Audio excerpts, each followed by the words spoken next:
Jesse, are you coming to our Purim party, the National Purim party, by the way? Save the date. We need you there. Okay, so we're going to start our learning now.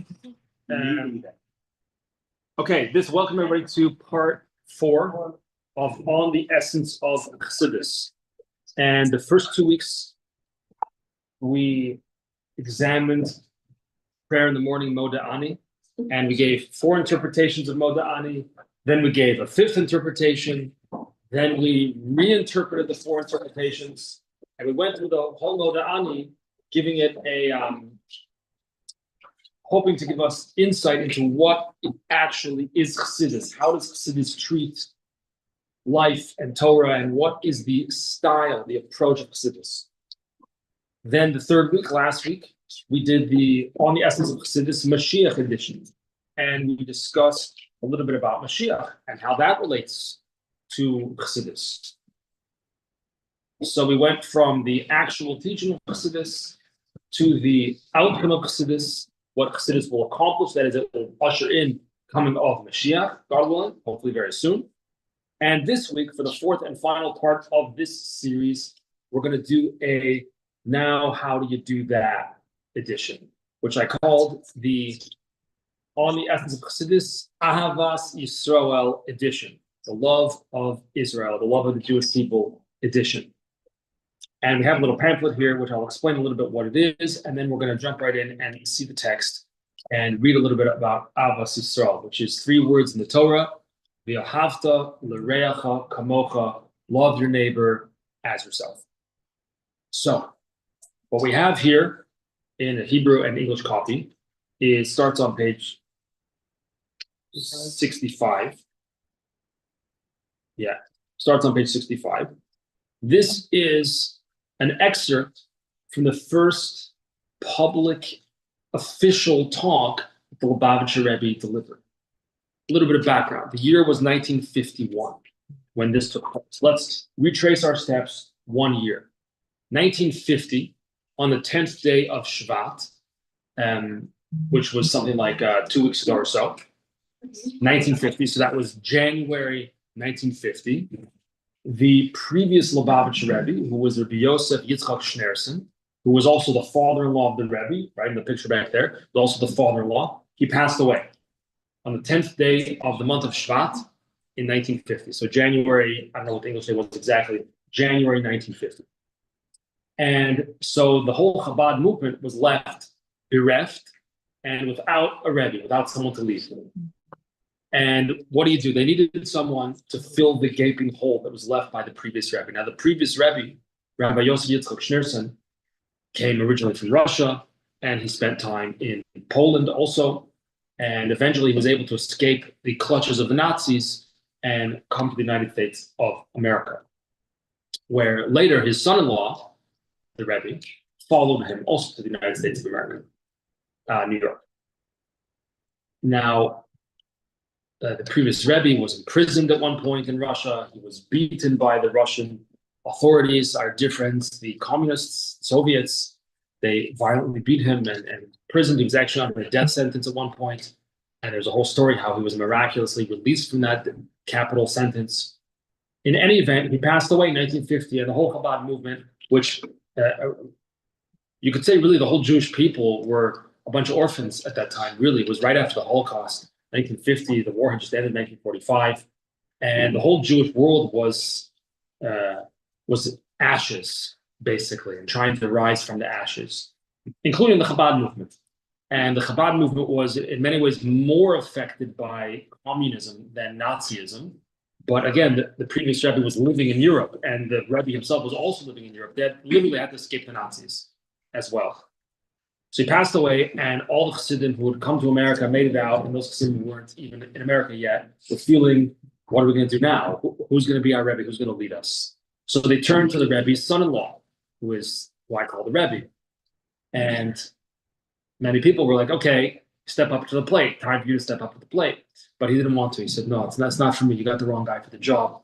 Kind of like when Moses is asked by God to redeem the Jewish people from Egypt, Moses says, Shlach no biyad tishlach. Maybe find someone else to do the job. It's not for me. So, yeah. So the Rebbe at first refused the leadership of Chabad and said no. But the Chassidim, the disciples, kept pressing him and pushing him that he should really kind of just like admit it. People kind of like, listen, come on, just admit it. You're the Rebbe. You're going to fill the shoes of your father-in-law. You're the next Rebbe. Everybody knows it. Like, you know it too. Just admit it already and just take leadership of the Chabad. But for a full year, despite being a lot of pressure and a lot of attempts to convince the Rebbe, which took many different forms, those attempts, the Rebbe kept refusing until the first Yortzeit. As the first Yortzeit of his Rebbe, who again was also his father-in-law, was approaching, there were rumors. Rumors were circulating that at that Farbrengen, at that gathering to mark the first Yortzeit, so now we're talking Yud Shvat, the 10th day of Shvat, January something, 1951, there were rumors that at this Farbrengen, the Rebbe is going to officially accept the leadership of Chabad. There were rumors. In fact, some Chassidim were feeling kind of bold, and they took an ad in a Yiddish newspaper. And the advertisement said there's going to be a Farbrengen in honor of the first Yortzeit of the previous Rebbe, and at that Farbrengen, the Rebbe's going to, the Rebbe's son-in-law, the Rebbe's going to formally accept the leadership of Chabad. They took an advertisement in the newspaper without the Rebbe's permission. And the Rebbe was very, very angry. And he found out who took the ad. He called him to his office and said, "How dare you? I never gave you permission to print such a thing. What do you think? What do you think this is? You're playing games. You're printing advertisements about things that are not going to happen. What are you doing?" And he didn't mince words. And the Chassidim were, what are we supposed to do now? So they asked him, "Do you want us to print a retraction?" And he said, "No." So the rumors were circulating that at that Farbrengen it's going to be historic. And indeed it was. At that Farbrengen for the first Yortzeit of his Rebbe, of the Rebbe of Chabad, the Rebbe delivered a special type of talk, which is what we're going to read part of, which we call in Chabad parlance, we call it a mimer. In Hebrew, mem, aleph, mem, resh. A ma'amar, but with the Chabad Yiddish style pronunciation, we say a mimer. A mimer just means a statement, a talk, a discourse, they sometimes say in English. Nobody knows what a discourse is. So I just say mimer. And a mimer in the Chabad lexicon, the Chabad world, can only be stated, can only be delivered by a Rebbe. Other people, rabbis, not rabbis, whoever you may be, can say a Devar Torah for sure and encouraged to. But to actually deliver a mimer, you can only do if you're a Rebbe. What is a mimer? A mimer basically would be preceded by a special Chassidic nigun, typically, as well as followed by a special nigun to kind of bookend it as this unique spiritual journey. And during that mimer, when the Rebbe would deliver a mimer, it could sometimes take maybe 10 or 15 minutes, but usually more like 30 to 40 minutes to deliver it. His eyes were closed and he kind of sang it almost rather than just speaking. It was almost like in a sing-song. His eyes were closed and they're often very mystical, often working a lot of Kabbalah. And they're typically very, very lofty, discussing very lofty ideas, lofty spiritual ideas. So at that mimer, at that Farbrengen, I'm sorry, there were a few Chassidim that were smart, and they knew that if it's going to be as historic as people say it's going to be, we better hide a tape recorder. So they did. So we actually have a recording of this Farbrengen, and you can hear the whole Farbrengen recording of it that they actually digitally remastered a number of years ago. And you can hear the Rebbe crying during parts of the delivery of this mimer, and you can see that it was for him obviously very emotional. For everyone there, it was very emotional. After he finished delivering the mimer, which we're soon going to jump into, after he finished delivering the mimer, and Chassidim knew the gravitas of that moment, that now the fact that he was willing to deliver a mimer, a Chassidic discourse, one second, was him saying, "I am now the Rebbe." Yes. Why do you say sneak in a tape recorder? I don't know if it was actually snuck in. I just kind of meant that the Rebbe had said that this is going to be a regular Farbrengen. I'm not going to do anything out of the ordinary here. And they had asked him to say mimer, and he had said no. So I don't know if they actually snuck in a tape recorder. Like for recordings of mimers, not. That was allowed. It was allowed. Why was he being so Because they secretive want to make about it? sure He wasn't he would secretive. be authentic, like if he was told he was being recorded, maybe. Well, I don't know if the Rebbe actually didn't know it was being recorded. That I don't know. He probably did know it was being recorded. In fact, in general, the Rebbe very much encouraged and was very much a fan. I don't know, but encouraged the recording and the broadcast. And the Rebbe encouraged even broadcast on public television, Farbrengens during the week at some point with simultaneous English translation. So the Rebbe was very much into technology, the use of technology, as people here probably know. But after the Rebbe finished this mimer, there were other talks during the Farbrengen too. Again, the gravitas of the moment kind of sunk in. One elder chassid, whose great granddaughter actually went to Queen's College a number of years ago. Go Knights. Yeah, right. Jumped on the table and said the bracha of Shechiyanu with Hashem's name. And I wasn't there. It was just 1951, was a little bit before I was born. But what I've heard reported from there was that the Rebbe would kind of like, get down, get off the table.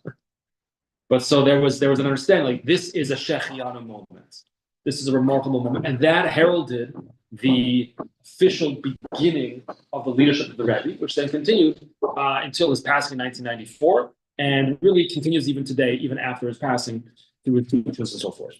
Okay, that's a little bit of background and context to what it is we're going to learn. Yeah. What changed in 1994 as opposed to 1950 that there was no big rush to replace,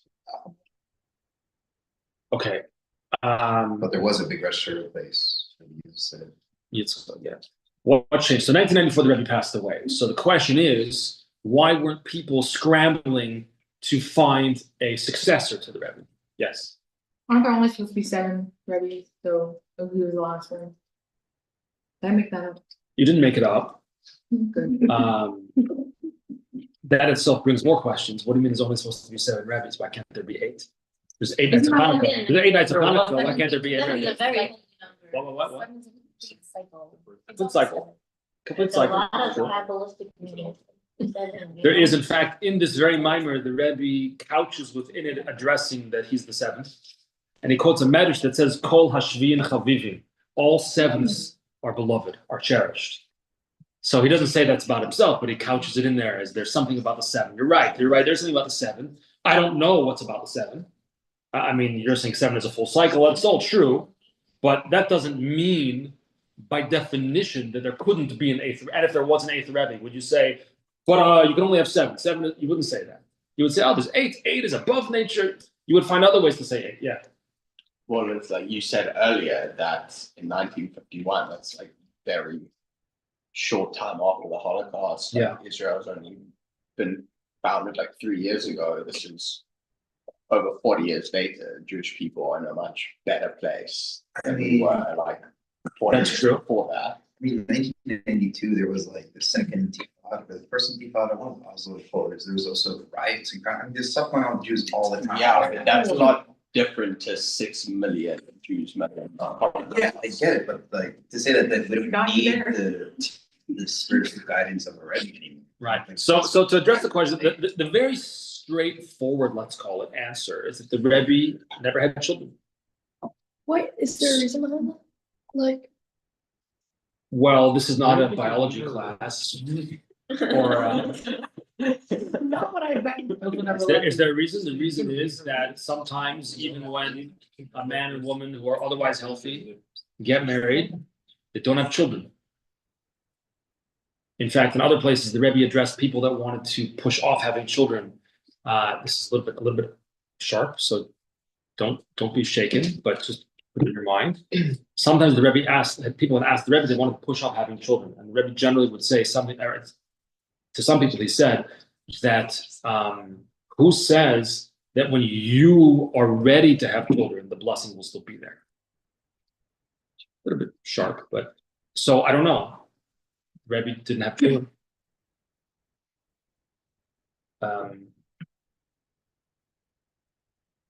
I lost track of what we're talking about.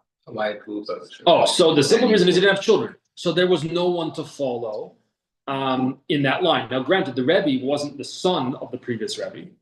He was the son-in-law. He was married to the Rebbe's. In fact, the other week I spoke about this. It's the same last name. They're cousins. Oh. Yeah. Okay. No, it was very, very common to marry cousins 100 years ago. It was My very common, grandparents. very common to marry cousins. But interestingly, I mentioned a story the other week when there was this a French Jew named David Bezberodo. David Bezberodo, that's his name. And he met the Rebbe in Paris in 1937 or something like that, and didn't know that it was the Rebbe. He thought it was just like a man who they had a conversation. And his name was Schneerson. Okay, Schneerson, look, so what? There's, Wertheimer, Schneerson, whatever, there's different names. And but this Bezberodo, the mother, insisted, no, he must be a descendant from the original Chabad Rebbe, the Alter Rebbe, the Tanya, author of the Tanya. He must be part of that family. So the next time this Bezberodo saw the Rebbe, again, didn't know it was the Rebbe, said, by any chance, are you related to the Lubavitcher Rebbe, who was, right, Rabbi Yosef Yitzchak Schneerson, his father-in-law? And he said, yes, I'm married to his daughter. But how would they have the same last name? They're cousins. Cousins. Cousins. So the simple reason is that he didn't have any children. And also the Rebbe, even though there's often this idea that Hasidic families, Orthodox families are very, very large, with very, very many children, but it's not always true. It's not always true. And both the Rebbe and his wife came from small families, and some of whom were killed by the Nazis, Yimach Shemam also. And interestingly, the Schneerson family, that family line, even though it was a tremendous dynasty, and they were all great rabbis and so on and so forth, and very righteous men and women in that family, but it's a tiny family. And just whatever it is, that even though the Schneerson name, the Rebbe had a massive influence on the world, obviously. We're all sitting here in the Chabad house, including myself, who didn't grow up in Chabad, but I came to it later in life. But the family is very small. For whatever reason, it's just what it is. So there's no sons-in-law, there's no sons to carry on the line. And as far as, quote unquote, appoint someone random, no one in their right mind in Chabad would ever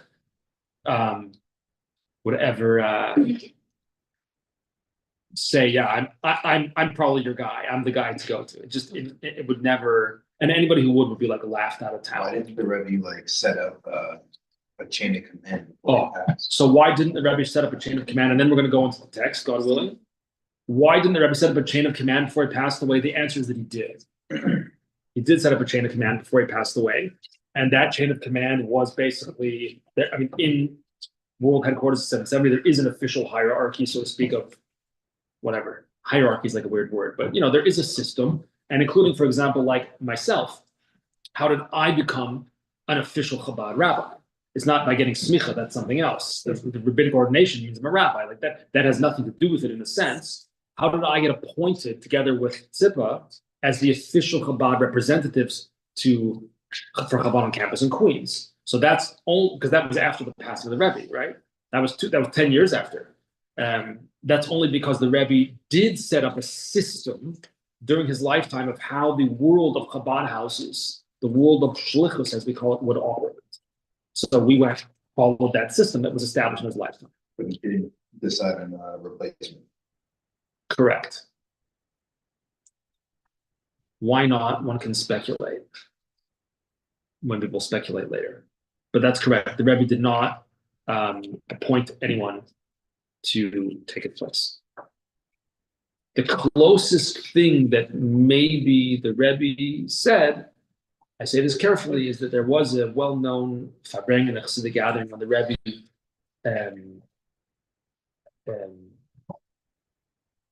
expressed great frustration, almost bordering on anger, that Mashiach was not here. And that despite all the efforts that he had invested to try to get Mashiach to come quicker, it seems to not have worked. It seems to not have worked. It didn't work. And the Rebbe expressed great frustration. I'm putting emotions in someone else, I don't know. But it seems that it was very, very frustrating. And at that Farbrengen, the Rebbe declared, and there's recordings of it, I've done everything I can. Now I'm giving it to you. So perhaps one could speculate that the successor of the Rebbe is us. We could perhaps speculate such a thing, although it's bold. But in any event. Okay. We can come back to more questions later if you want about Chabad. I'm always happy. By the way, you should never be embarrassed or shy. You can ask me anything you want about Chabad. You're not going to offend me. You're not going to hurt my feelings. You can ask me anything you want about Chabad or anything else for that matter. I've probably heard a lot of it already, so don't worry. You're not going to be the first most likely. You can ask me. I don't know if I'll be able to answer every question, but if you ask me a question, if I don't know, I'll tell you I don't know. If I do know, I'll tell you I know, and I'll do the best to address any questions you have about Chabad or anything else for that matter. But don't be shy. You'll never offend me or hurt my feelings. Okay. Ready? Now, with that background to this momentous mimer that the Rebbe delivered, that was especially the beginning part of it, heavy on Kabbalah. If you're not well versed in Kabbalah, the first part of the mimer especially is going to be quite difficult to have really any idea what he's talking about. But we're not doing that part tonight. We're going to study part of the end, towards the end of the mimer, that is a little bit unusual for the style of the Rebbe and the style of a mimer. Again, a mimer was typically very esoteric, a lot of Kabbalah, very spiritual, let's call it. But here the Rebbe is going to say some stories. He's going to tell stories, which again is unlike the style for a mimer, unusual. The Rebbe told a lot of stories, just not usually during the mimer. So let's take a look. Now, in this mimer, what the Rebbe did was base it off a mimer, of course, that his Rebbe said, mimer from the previous Rebbe. So in that mimer it says, that since the essence of the Shekhinah, the essence of the divine presence, was manifest here in our world. Is another copy? Want to pass another copy? Is that another copy? That since the Shekhinah, the divine presence, was manifest right here in the lower realms, in this world, no,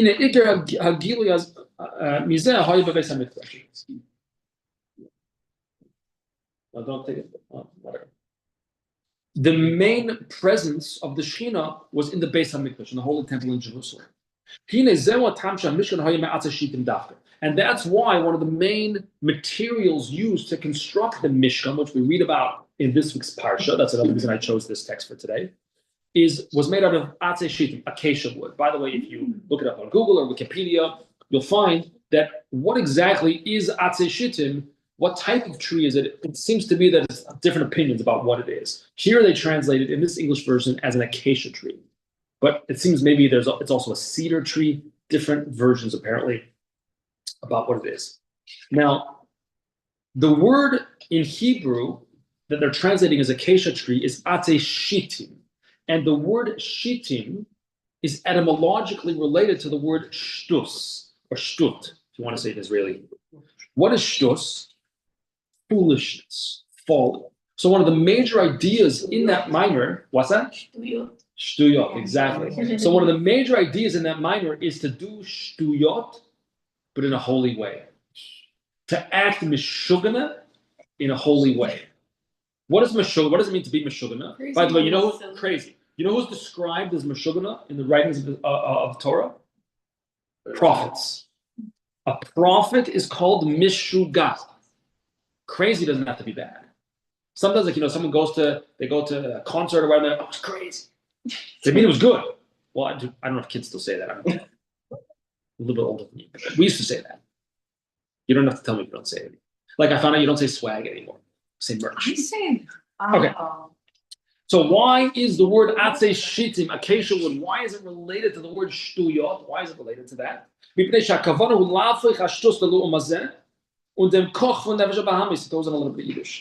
goal of our serving Hashem is to transform not good foolishness into holy foolishness, into holiness that is not limited by our own reason and so forth. The shtus de kedusha, the shtus of holiness. My Maram Zal, like the sages tell us, that there was a great tzaddik who was in the shul bar of Yitzchak, and he acted in a crazy way. He used to do crazy things. He used to dance at different weddings and all sorts of crazy things. And that behavior actually helped him in his spiritual service. Now, Let's get to the point. Anything that our Rebbe demanded from us, he also did himself. So he never would demand that we do something spiritually that he didn't also try to do.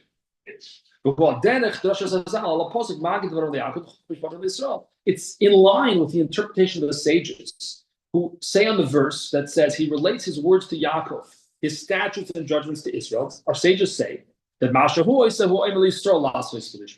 whatever Hashem does, he tells us to. Whatever Hashem tells us to do, he also does. What exactly means that Hashem does what he tells us to do?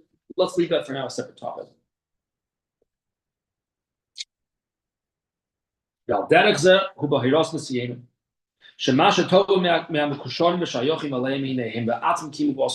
Same thing is with a Rebbe.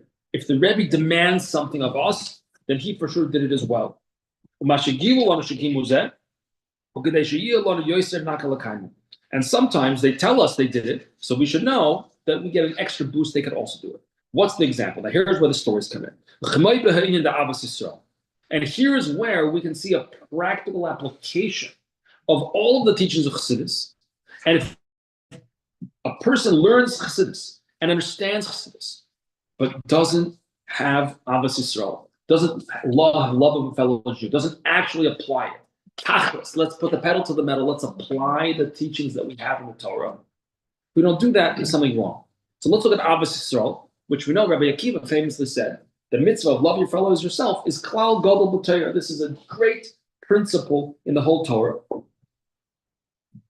There are many stories of Ahavas Yisrael, of love of a fellow Jew from each of the Rebbes, and here we're going to have a few stories, boom, boom, boom, boom, boom, which again is uncharacteristic for the style of a minor. L'dugma, Chak mechak admor hazokin. An example, the Alter Rebbe. This is a fairly well-known story. You may have heard it before. I don't know. Shehivsik b'tfilosoi v'holach v'kotzat eitzim u'bisha u'morat v'hechel ba'atmil yelevis ibnei shaloi hoyu anashim sham b'bayis. The Alter Rebbe once was wrapped in his talus on Yom Kippur, on the night of Kol Nidre, the holiest night of the year.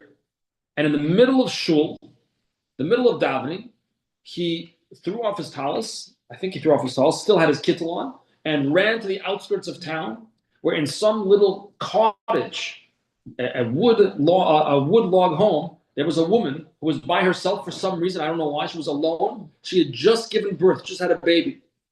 And on Yom Kippur, he went to her house in the middle. He left shul, left in the middle of davening, and went to her house, chopped wood, which of course normally you're not allowed to do on Yom Kippur. Chopped wood, made a fire, not allowed to do that either on Yom Kippur, made a fire, and made soup for her. It's kind of weird. Yeah, it's a little weird. What's weird about It's it? It's a little bit strange. I mean, she's also Like, very vulnerable. She's alone and just gave birth. Like, how did he hear about it? And Yeah, that's what's remarkable about the story. What's remarkable about the story is not that he chopped wood, which you're normally not allowed to do. It's not that he made a fire and cooked soup, which you're not allowed to do in Yom Kippur.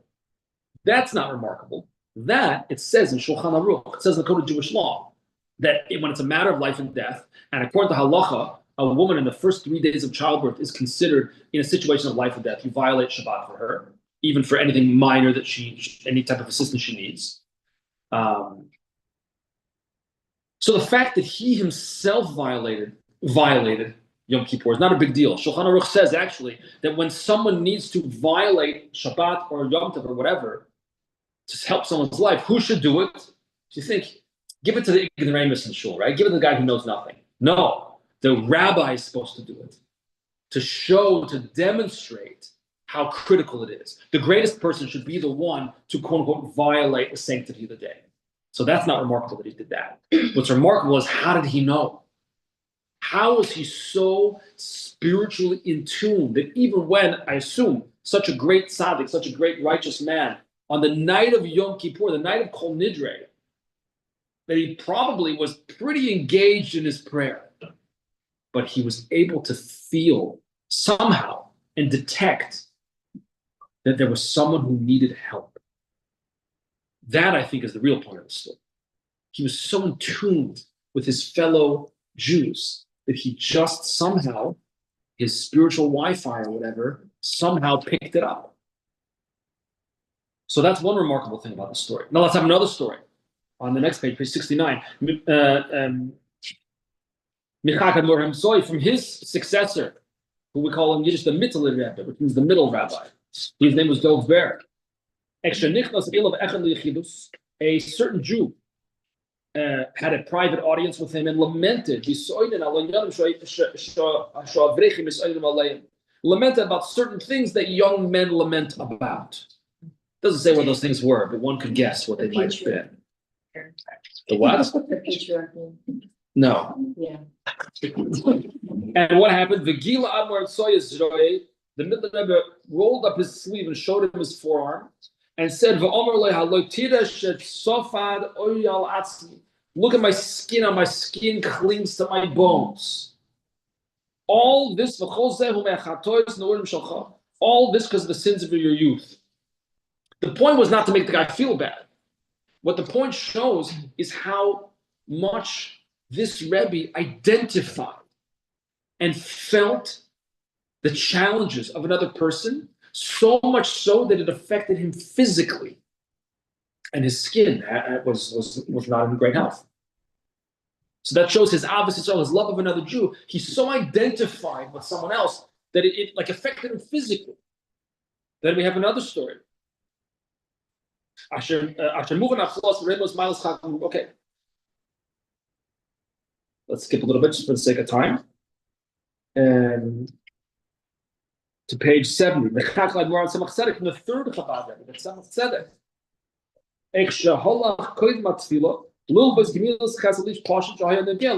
Also, one day before davening, when Shulchan Aruch says you're not really supposed to do anything else before davening typically, but before davening one morning, he went out of his way to lend money to a simple guy who needed a loan. Of course, giving a loan is considered actually, giving a loan or getting someone a job is the highest form of tzedakah, the highest form of charity. So he went out of his way to do it. I mean, he could have done that after davening. Like the guy, it's going to make a difference. You give the loan 1 second. Make a difference if you give the loan before davening or an hour later after davening. No, I'll give you the loan later. No, you need a loan. You need help. I'm coming to you right now. It doesn't matter before davening. As soon as I find out about it, I go straight to you. Again, it makes a difference an hour later.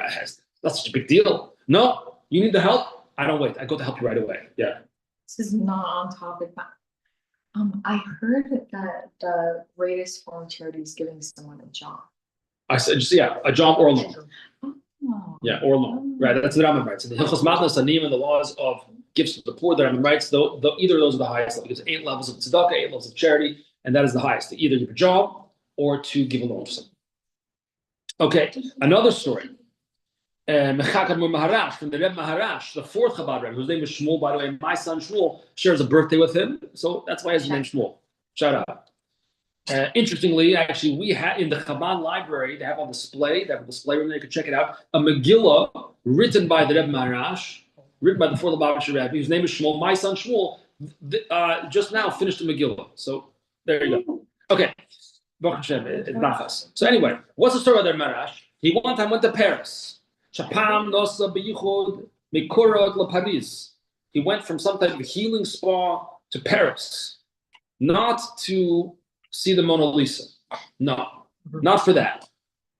He went to a bar in Paris, which is not usually the place where you expect a Rebbe to go.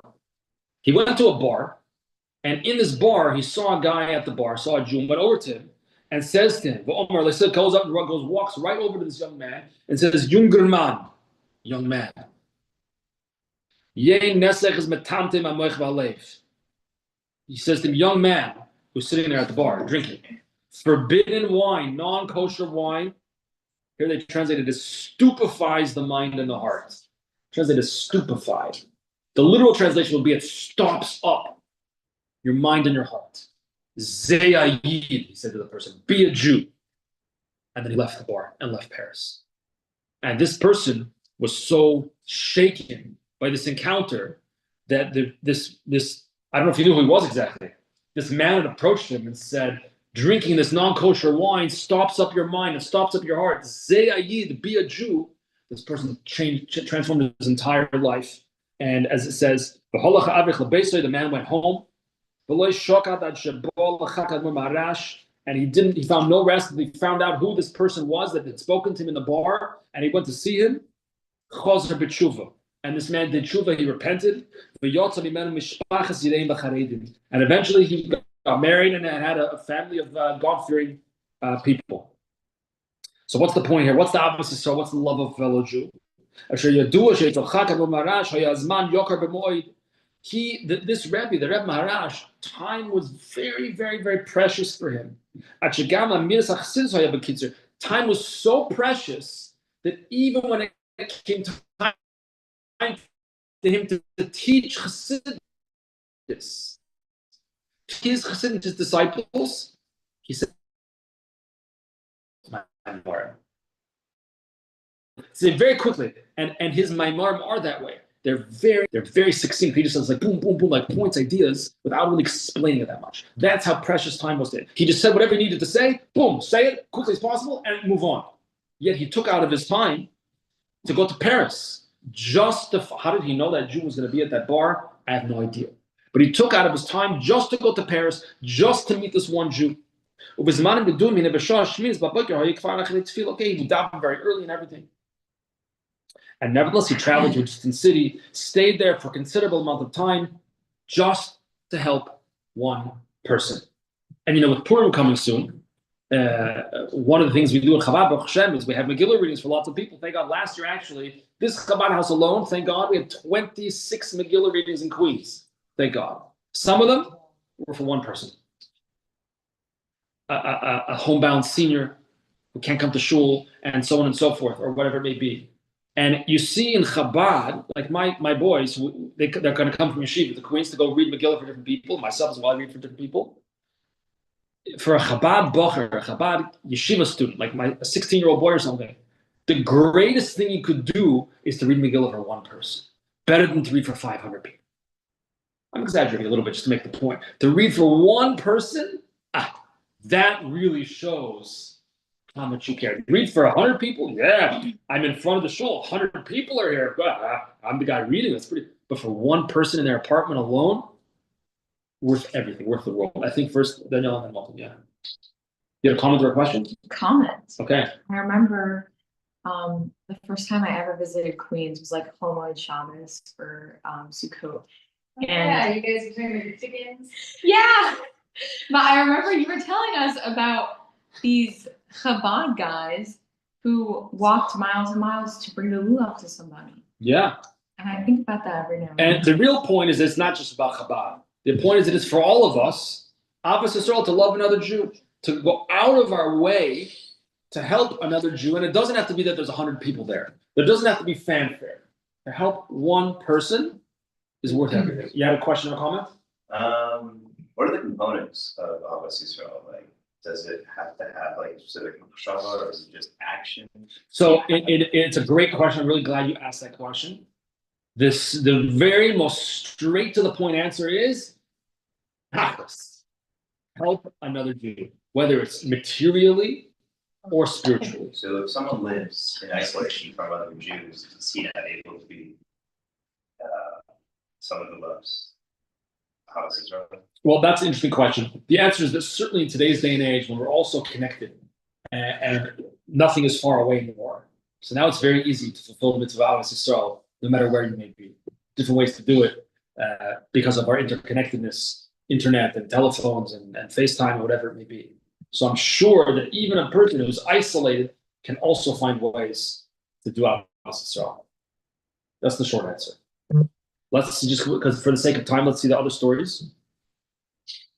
There's a story from the fifth Rebbe, the Rebbe Rasham, Rebbe Shalom Doifer, Betchilas Nesi'usay, in the initial years of his leadership, Asher Gozer Oz Gezerah Chadasha V'Hitzorach Nimsoy Al Dover Zer LaMoskva. The communists, once again, our dear friends, the communists, so nice to the Jewish people. He had to embark on a journey to Moscow. There was a new anti-Semitic decree issued by the government that he was trying to bash away, trying to nullify. And his brother, his older brother, Zalman said to him, Hazman yokar etzlecha. Time, he said, brother, time is so precious to you. You don't even speak Russian very well. By the way, he did speak Russian. Grew up in Russia. Because you don't speak Russian so well, so fluently. You're always going to have to find to meet the right people. You want to nullify this anti-Semitic decree. What are you just going to show up at the Kremlin and like, what are you going to do? You're not even so fluent in Russian. You don't even have the right connections to get you in where you need to get. So I'll go for you, he says. Because he himself, his older brother, was an expert linguist. So he knew Russian fluently. I'll go instead of you, he told him. I'll take care of it, and I'll do what you want me to do. But no, but the Rebbe Rashab said no. I'm going to go. I want to be the one to do this mitzvah. And he was successful. Now he turns referencing his father-in-law, the first yahrzeit, and also from my father-in-law, he says, first yahrzeit, there are many, many, many stories about how he went out of his way to do material and spiritual favors, not just that were for the Jewish people, for Am Yisrael, but for specific individuals. And he selflessly set himself aside in order to help other people. And interestingly, that he doesn't actually say a story. He just says that about my father-in-law. There are so many stories, but he doesn't say one. Interestingly. And it was for anybody. There was no judgment of, is the person religious? Is he one of us? Is he not religious? What kind of person is he? There were no judgments. There were no suppositions or assumptions made. If you could help someone in any way, materially or spiritually, he was ready to do that. So that is, in my mind, a remarkable application of all of Chassidus. The first 2 weeks, we learned about Moda'ani, the unique approach of the style of Chassidus. How Chassidus brings new light within the Torah and shows us new ways to look at it. Then we went, in week 2, we continued that. Then in week 3, we spoke about Mashiach, which is what ultimately will come as a result of Chassidus, is the coming of Mashiach, God willing. But in the meantime, while we're here in Queens, and certainly Mashiach is not here, and certainly the Jewish people are still in exile, we have not experienced the redemption yet. And we're waiting and we're hoping. So what can we do in the meantime? So the answer is, and that's why I chose this for the 4th topic for this class, and which is really the climax of all of Chassidus, is the practical application of Ahavas Yisrael. It's not a philosophy. It's not something to talk about. I mean, it is something to talk about, but it's something to do. To look around in my life, and we all have ways, even if we're isolated. By the way, some people are isolated and they're surrounded by people. Other people are isolated because they're on that little island. There's 2 little islands between Russia and Alaska. You know that? 2 little islands. One belongs to Russia, one belongs to America, and the international date line goes between them. They're like 2 miles apart or something. What's it called? I don't think it's called the Aleutian Islands. Whatever it is. And there are a few people who live on the American side. But anyway. Why did I say that? Isolated. Yes. People who are right next to each other are still sometimes isolated. You very much can be. In fact, the Alta will conclude with this then, especially today. We can relate to this very much today because of smartphones. How many times are you with someone, staying at the smartphone, you're next to the person, but you're just looking at the phone? You know, I went out for pizza the other afternoon with Zalmi, and we were eating pizza there, over here. And there was a father and a son there also, and the kid was looking at his phone the whole time. I wanted to go over and just like, stop it, like, stop. What are you doing? Of course, I didn't do that. But I said it inside to myself. How many times we could be so close to another person and so far? And the Alter Rebbe, the author of the Tanya, the first Chabad Rebbe, actually said that the farthest apart 2 human beings can possibly be is when they're next to each other, but back to back, facing opposite directions. Whereas the flip side, of course, is you could literally be at the opposite ends of the world, even though there are no ends of the world because it's a circle or a sphere, right? You could literally be at the opposite ends of the world from another person and feel a profound closeness with that person. Because all that separates us is a couple miles, some distance. So isolated, not isolated, there's always ways to look for Ahavas Yisrael, to do Ahavas Yisrael, to help another person, especially in a place like Queens. Queens has like millions of people. If Queens was a city on its own, it would be the fourth largest city in the United States. Just Queens. Forget the other boroughs. That's how big Queens is. And Queens College has so many people. You have so many friends, so many peers, so many classmates. And I think the takeaway from here, it's my takeaway, and I'll just share it with you. You could decide if it's a takeaway for you too. Is what am I doing for Ahavas Yisrael? Am I actually looking out for the person who very well might be next to me, or maybe not next to me? Am I looking out for them? What can I do to help you? What can I do to make you feel good, et cetera, et cetera? There's so many opportunities, and I find that when we try to be a little bit open, the opportunities just come. They just come. The opportunities to help other people present themselves to us, and we're like, oh wow, I was okay, yeah, of course I can help. Ahavas Yisrael, the cloud gadol b'Torah, as Rebbe Akiva famously said, the great principle of the entire Torah, the principle of which the rest of Torah is built. Like Hillel said to the potential convert, that what is hateful to you, don't do to someone else. Everything else, he said, is commentary. The whole Torah is a commentary on this mitzvah of Ahavas Yisrael. So hopefully with these stories, we can hopefully take away something from it to do something active, practical in our personal lives, to open our eyes a little bit more and open our hearts a little bit more for the person who might be right next to you. So L'chaim, thanks for coming, and we'll pause there.